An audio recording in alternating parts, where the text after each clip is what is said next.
आगकू दुई दुईटी लघुचापर संभावना किंतु बात्यार रूप नेब कि नहीं आकलन करने वर्तमान में संभव नुह। लघुचाप क्षेत्र सृष्टि हेबा परे एहार गतिपथ और प्रभाव जना पड़िबो। संभाव्य लघुचापर प्रभाव और बात्या आकलन नहीं यह कहिसेंति वरिष्ठ पाणीपाग विज्ञानी डी.आर. पट्टनायक।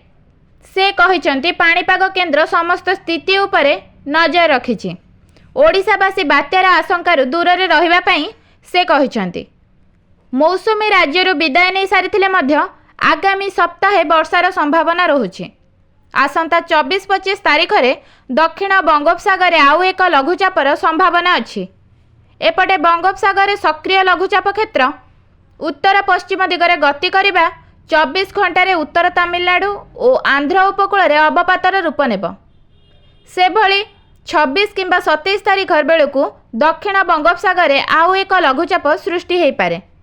एथिसह 28 किंबा 30 तारीख बेलू मध्य आउ एक लघुचापर संभावना रही। प्रथम लघुचाप तुलन में द्वितीय लघुचापर प्रभाव टिके अधिक रहिबो बोली पाणीपाग विज्ञानी आकलन करिसेंति।